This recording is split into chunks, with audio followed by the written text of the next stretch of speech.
L'aloe vera est considérée depuis des millénaires comme une plante médicinale mythique. Déjà, les Aztèques l'utilisaient comme remède miracle contre beaucoup de maladies.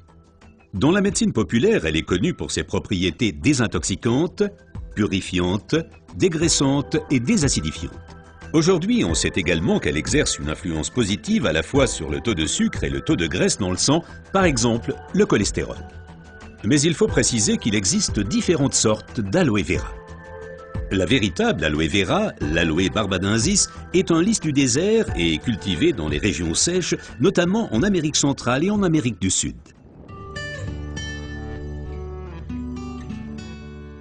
L'efficacité de l'aloe vera dépend principalement de son traitement, mais les différences se font dès la récolte. Pour éviter d'abîmer la plante, les feuilles doivent être coupées à la main. Comme la pellicule supérieure de la feuille contient de l'aloïne toxique qui protège la plante contre les animaux et a un effet laxatif pour l'être humain, il faut bien séparer l'enveloppe du gel intérieur. Le gel est du reste l'élément le plus précieux de l'aloe vera.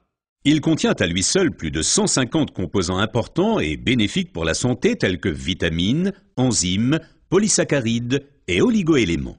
Et c'est précisément cette combinaison unique, cette association de différentes substances qui entraîne l'effet médicinal. L'un des composants les plus importants est l'acémanal. Il a une influence positive sur le système immunitaire et diminue d'autre part les inflammations et les radicaux libres. Le résultat, une amélioration de l'apport en oxygène. Observons ce phénomène de plus près.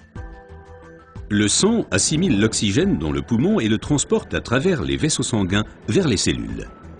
Les gros vaisseaux se divisent et deviennent de plus en plus petits pour devenir enfin des vaisseaux capillaires. Les capillaires sont les plus petits vaisseaux sanguins.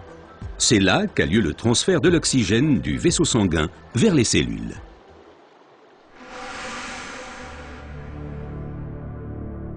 Une alimentation malsaine, la pollution de l'environnement, le stress et des exigences élevées affaiblissent notre système immunitaire. Les radicaux libres ont le jeu plus facile et ils peuvent entraîner des micro-inflammations dans l'organisme. Ces inflammations altèrent les vaisseaux et entraînent un épaississement des parois des capillaires. Ce gonflement rétrécit le vaisseau et les globules rouges circulent plus lentement à travers les capillaires, entraînant une baisse de l'alimentation en oxygène. Et c'est là que l'aloe vera intervient. Elle réduit le gonflement des parois des capillaires. Les globules rouges circulent plus rapidement et l'alimentation en oxygène est améliorée. Les toxines et les impuretés sont évacuées plus rapidement. De récentes études indiquent que d'autres substances naturelles peuvent encore améliorer l'effet de l'aloe vera. Parmi ces substances, il faut citer tout d'abord le silicium, mais aussi l'huile d'onagre et enfin les minéraux basiques. Observons tout d'abord le silicium d'un peu plus près. Le silicium est indispensable à l'organisme. C'est un élément structurant. Nous le connaissons surtout sous forme de sable de quartz que l'on trouve dans la pierre et le béton. Dans l'organisme, le silicium contribue à stabiliser les tissus, mais il renforce également les os, les ongles, les cheveux, les tissus conjonctifs et les parois des capillaires. Avec l'âge, les capillaires menacent de perdre leur fermeté. Ils peuvent littéralement se désagréger, ce qui entraîne une interruption du flux sanguin. Dans le pire des cas, ceci peut entraîner des incidents vasculaires cérébraux et l'infarctus. Le silicium renforce et soutient les parois des capillaires et maintient ainsi le vaisseau sanguin ouvert. Les globules peuvent ainsi continuer à alimenter les cellules en oxygène.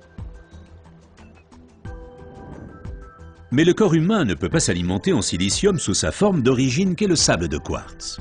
Toutefois, la nature offre des alternatives, et notamment une source végétale idéale, l'ortie. Car elle est riche en silicium naturel, mieux assimilable par l'être humain.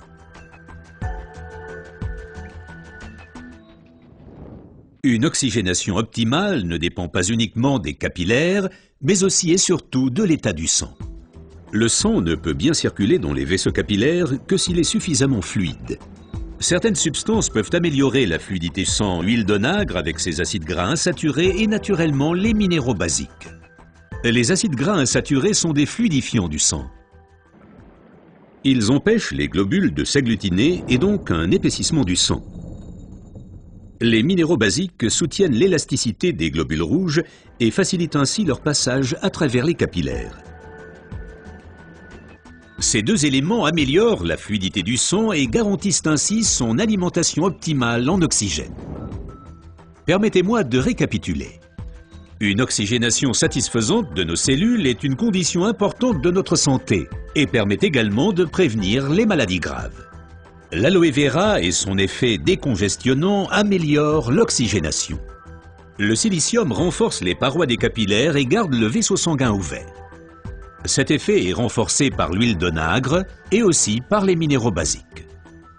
Ce que la médecine populaire savait depuis longtemps est maintenant confirmé par la recherche moderne.